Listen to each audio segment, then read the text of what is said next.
ఇండియాలోనే number 1 varicose veins hospital Avis vascular centre. అందరికీ నమస్కారం. నా పేరు మాధురి. మీరు చూస్తుంది సుమన్ టీవీ నెట్వర్క్. మనకి 19వ తారీఖున ఏకాదశి, అలానే ఆ రోజు మంగళ గౌరీ వ్రతం, అలానే ఆరుద్ర నక్షత్రం. ఈ 3 కలగలిసి వస్తే చాలా ప్రత్యేకంగా చెప్పుకుంటూ ఉంటారు. మరి ఇలాంటి ఏకాదశి రోజు, దట్టు శ్రావణ మాసంలో వచ్చే ఏకాదశి రోజు, ఆ రోజు ముఖ్యంగా ఆడవాళ్ళు ఏ విధి విధానాలు చేసుకున్నట్లయితే వాళ్ళు పసుపు కుంకుమలు చక్కగా ఉంటాయి, ఎలాంటి విషయాలు వాళ్ళు పాటించినట్లయితే వాళ్ళ జీవితం సస్యశ్యామలంగా ఉంటుంది, ఇలాంటి ఆసక్తికరమైన విషయాలు మనతో పంచుకోవడానికి మనతో పాటు ఉన్నారు ప్రముఖ జ్యోతిష్య పండితులు బ్రహ్మశ్రీ నందిబట్ల శ్రీహరి శర్మ గురువు గారు. నమస్కారం గురువు గారు. వాగర్థావివ సంపృక్తౌ వాగర్థ ప్రతిపత్తయే జగతః పితరౌ వందే పార్వతీ పరమేశ్వరౌ. ఆదిత్యాయ చ సోమాయ మంగళాయ బుధాయ చ గురు శుక్ర శనిభ్యశ్చ రాహవే కేతవే నమః. శృంగేరి జగద్గురు పీఠాధిపతులకి, కంచి పీఠాధిపతులకి నమస్కారములు తెలియజేసుకుంటూ కార్యక్రమాన్ని ప్రారంభిద్దాం. గురుగారు, శ్రావణ మాసం అంటేనే పరమ పవిత్రమైన మాసం, అందులో ఏకాదశి. ఈ రెండిటికి ఒక చాలా మంచి రోజుగా పరిగణిస్తూ ఉంటారు. అలానే మంగళగౌరి వ్రతం కూడా వచ్చింది ఆ రోజు చేసుకోవడానికి, అలానే ఆరుద్ర నక్షత్రం వచ్చింది.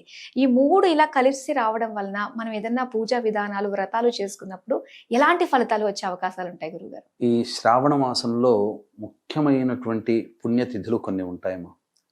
ఇప్పటి వరకు వరలక్ష్మి వ్రతము ఇవన్నీ కూడా మనం కంప్లీట్ చేసుకున్నాం. ఇక మిగిలినటువంటిది మంగళవారం నాడు మంగళగౌరి వ్రతాన్ని ఆచరిస్తారు. ఈ శ్రావణ మాసంలో ఆఖరి మంగళవారం 19వ తారీఖు రోజున. ఓకే. తర్వాత అదే రోజు ఏకాదశి కూడా అవ్వడం. శ్రావణ మాసంలో వచ్చేటువంటి కృష్ణపక్షంలో వచ్చే ఏకాదశి అజ ఏకాదశి అని అంటారు.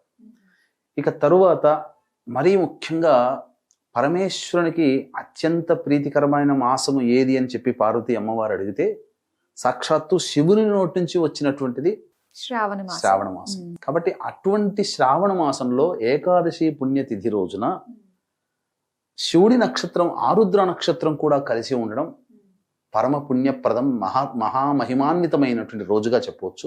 ఈ ఒక్క రోజున గనక మనం మిస్ అయితే చాలా మిస్ అయినట్టే లెక్కమ్మ. కాబట్టి వీక్షించేటువంటి సుమన్ టీవీ ప్రేక్షకులు కూడా ఏమాత్రము అలసత్వం చేయకుండా ఈ ఒక్క రోజుని, ఈ శ్రావణ మాసంలో అతి పవిత్రమైన ఆఖరి మంగళవారం రోజున మీరు మిస్ కాకండి. ముఖ్యంగా ఉన్నటువంటి 3 విషయాల గురించి తెలియజేస్తాను.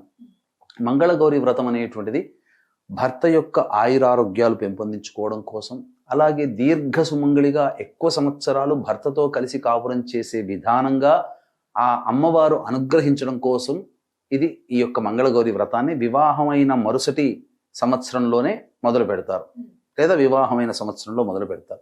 ఇక రెండవది, వివాహం కాని అమ్మాయిలు చక్కటి వరుడు లభించాలనేటువంటి ఉద్దేశంతో ఈ యొక్క కాత్యాయని వ్రతాన్ని ఆచరిస్తారు. కాబట్టి వివాహం కాని అమ్మాయిలు కాత్యాయని వ్రతం, వివాహమైన మహిళలకి దీర్ఘ సుమంగళికి ఈ మంగళగౌరి వ్రతం అనేటువంటిది ఈసారి చేసుకోవాలి, తప్పదు. మంచిగా చక్కగా చేసుకుంటే చాలా విశేషమైనటువంటి యోగం కలుగుతుంది. ఇక రెండవది ఏకాదశి అనేటువంటిది. సహజంగా మనకున్నటువంటి అనేక పుణ్యతిథులు మనకున్నాయమ్మా. ఈ ఏకాదశుల్లో ప్రతి నెల 2, సంవత్సరానికి 24, అలాగే అధిక మాసం వస్తే ఇంకో 2 ఏకాదశులు వస్తాయి, 26 అవుతాయి. అయితే ఈ యొక్క శ్రావణ మాసంలో వచ్చేటువంటి ఏకాదశి అనగా పౌర్ణమి ముందు వచ్చే ఏకాదశి, అమావాస్య ముందు వచ్చేటువంటి ఏకాదశికి, పౌర్ణమి ముందు వచ్చే ఏకాదశికి శ్రీధర అనే నామంతో గనక జపిస్తే పుణ్యఫలం. ఇప్పుడు మనకు 19వ తారీఖు రోజున వచ్చేటువంటి ఏకాదశి అమావాస్య ముందు వస్తుంది కాబట్టి జనార్దన అనే నామంతో విష్ణువుని కొలవాలి. కాబట్టి ఈ ఏకాదశి వ్రతాన్ని ఆచరించడం వల్ల కలిగేటువంటి ఫలితములు ఏంటంటే, ఉద్యోగం కావలసినటువంటి వాళ్ళకి ఉద్యోగం లభిస్తుంది. అలాగే ఏ పని ఎందైనా కానీ కష్టాలు పడుతున్నటువంటి వాళ్ళు అటువంటి కష్టాలన్నీ తొలగిపోతాయి. తరువాత ముఖ్యంగా పాపత్వము అనేటువంటిది జాతక రాశి నుంచి తొలగిపోతుంది, పుణ్యత్వం ప్రసాదించబడుతుంది, జాతకానికి బలం పెరుగుతుంది. ఇవి కావలసినటువంటి వాళ్ళు ఏకాదశి వ్రతాన్ని ఆచరించాలి. ఏ విధంగా ఆచరించాలి అనేటువంటి ఆలోచన కూడా చాలా మందికి వస్తుంది. చాలా మంది ఉపవాసం మాత్రమే ఉంటే సరిపోతుందనే భావనలో ఉంటారు. కానీ వాస్తవానికి ముందు రోజే, అనగా దశమి తిథి రోజు, ఆ రోజు ఎటువంటి మాంసాహారం తీసుకోకూడదు, మద్యపానము, ధూమపానము. ఈ దశమి, ఏకాదశి, ద్వాదశి ఈ 3 రోజుల పాటు, ముందు రోజు ఏకాదశి రోజు, ఏకాదశి తర్వాత రోజు కూడా ధూమపానము, మద్యపానము, స్త్రీ సాంగత్యము, అలాగే మాంసాహారము తీసుకోకూడదు. ఈ 3 రోజుల పాటు భూషయనం అనేటువంటిది చేసుకోవాలి. ఇక రాత్రి అనగా దశమి తిథి రోజు తెల్లారితే ఏకాదశనంగా రాత్రిపూట అల్పాహారం తీసుకోవాలి. ఇక ఉదయాన్నే లేవగానే కాలకృత్యాదులు తీర్చుకొని ఈ రోజున నేను ఏకాదశి వ్రతాన్ని ఆచరిస్తున్నాను, నాకు శక్తిని ప్రసాదించు మహాదేవ అని చెప్పి సూర్యుడికి నమస్కారం చేసుకోవాలి. తదనంతరం స్నానం ఆచరించిన తర్వాత సూర్యుడికి నమస్కారం, సూర్యాష్టకం 6 సార్లు పారాయణం చేసి చక్కగా ఇంట్లోనో లేకపోతే తులసి చెట్టు దగ్గరనో అష్టదళ పద్మం వేసి అక్కడ ఆ సంబంధించినటువంటి అష్టదళ పద్మంలో ఒక రాగి పాత్ర కానీ, రాగి చెంబు కానీ, లేకపోతే మట్టితో చేసింది కానీ, ఇత్తడితో చేసింది కానీ కలశం పెట్టి ఆ కలశంలో రావి ఆకులు కానీ, లేదా తులసి దళములు నిండుగా కానీ, లేకపోతే మామిడాకులు కానీ పెట్టి అందులో నీళ్లు పోసి అందులో సుగంధ ద్రవ్యాలు, జాజికాయ, జాపత్రి, యాలకులు, పచ్చకర్పూరం, లవంగాలు ఇలాంటి సుగంధ ద్రవ్యములు, కుంకుమ పువ్వు ఇవన్నీ వేసి అప్పుడు దాని మీద రావి ఆకులు లేదా మారేడు లేదా ఈ సంబంధించినటువంటి తులసి ఆకులు కూడా పెడతారు కదా, దాని మీద ఒక రవిక బట్ట పెట్టి ఆ రవిక బట్ట మీద విష్ణు ప్రతిమను పెట్టి అప్పుడు షోడశోపచార విధానంగా పూజ చేసి విష్ణు సహస్రనామ పారాయణం చేయాలి.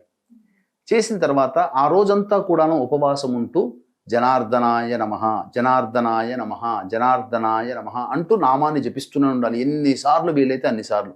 సాయంకాలం మళ్ళీ ప్రదోషకాల సమయంలో మళ్ళీ దీపారాధన చేసి విష్ణు సంబంధించిన దేవాలయానికి చేరుకొని నమస్కారం చేసుకొని రావి చెట్టు దగ్గర సాయంకాలం సూర్యాస్తమయం కంటే ముందే రావి చెట్టు దగ్గర ఆవు నేతితో దీపారాధన చేసి ఇంటికి రావాలి.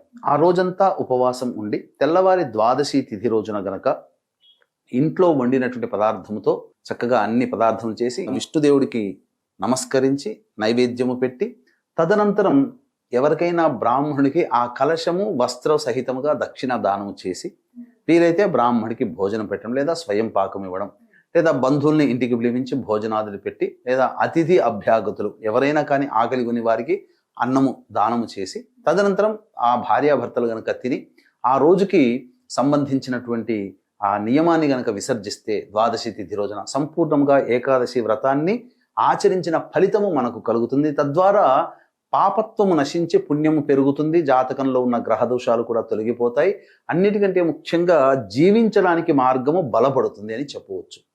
ఇక అన్నిటికంటే మూడవదైనటువంటిది ఆర్ద్ర నక్షత్రం ఏకాదశి తిథి ఉండడం. ఇది చాలా ఇంకా పరమ మహిమాన్వితమైనటువంటి పవిత్రమైనటువంటి రోజుగా చెప్పవచ్చు.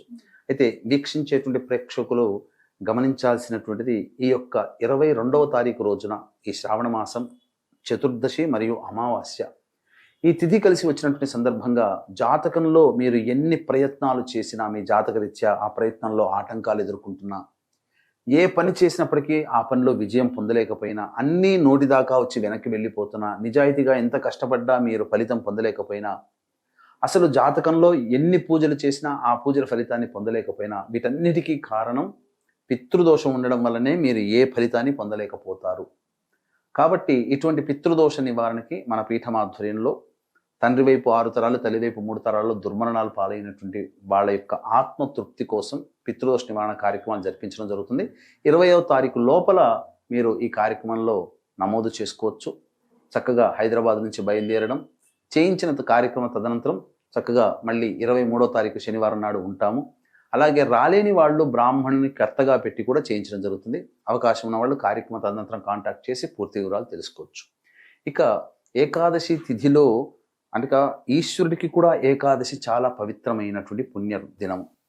ఇక ఆ రోజున ఈశ్వరుడి జన్మ నక్షత్రం ఆరుద్ర నక్షత్రం కూడా ఉండడం, విశేషంగా శివకేశవుల్ని ఇద్దరినీ కూడాను పూజ చేసుకునే భాగ్యము కలుగుతుంది ఆ ఒక్కరోజు. మళ్ళీ ఇంకెప్పుడు రాదు అటువంటిది. కాబట్టి ఆ రోజున ఈశ్వరుడికి అన్నాభిషేకం అనగా గంజి వార్చినటువంటి అన్నాన్ని గోరువెచ్చగా అయిన తర్వాత అప్పుడు ధారగా స్వామికి అన్నాభిషేకం జరిపించి ఆ అన్నాన్ని నైవేద్యంగా స్వీకరించవచ్చు, 10 మందికి పంచవచ్చు. ఈ విధంగా ఎప్పుడైతే అన్నాభిషేకం చేస్తారో ఏకాదశి వ్రతాన్ని ఆచరించినటువంటి ద్వారా పుణ్యం పెరగడం, అన్నాభిషేకం ఈశ్వరుడికి చేయడం ద్వారా ఏమవుతుంది, సకల కామ్య సిద్ధి కూడా కలుగుతుంది. అంటే ఒకే దెబ్బకి 2 పిట్టలు అన్నట్టుగా ఒకే రోజున మనం చేయడం ద్వారా మన జాతకరీత్యా ఉండేటువంటి గత జన్మ పాపత్వము తొలగిపోతుంది. ఈ జన్మలలో మనం సుఖంగా బతకడానికి మనకి ఏది కావాలని మనం కోరుకుంటున్నామో అది మనకు అతి త్వరగా మనకు లభిస్తుంది అని చెప్పవచ్చు. కాబట్టి అవకాశం ఉన్నటువంటి వాళ్ళు ఈ యొక్క సంబంధించినటువంటి శ్రావణ మంగళ గౌరీ వ్రతము కానీ, ఏకాదశి వ్రతము కానీ, ఈశ్వరుడికి అన్నాభిషేకం కానీ, ఈ 3 గనక చేసుకుంటే చాలా మంచిది. ఈ నియమాల్ని పాటించి చూడండి. తప్పకుండా మీకు వచ్చే కార్తీక మాసం కల్లా మీరు ఏ సంకల్పం ఉంటుందో ఆ సంకల్పంలో మీరు నెరవేర్చుకొని ఆనందంగా ఉంటారని చెప్పడంలో ఏమాత్రం సందేహం లేదు. చాలా చక్కగా తెలియజేసినందుకు ధన్యవాదాలు గురువు గారు. సర్వం శ్రీ ఉమామహేశ్వర పరబ్రహ్మార్పణమస్తు.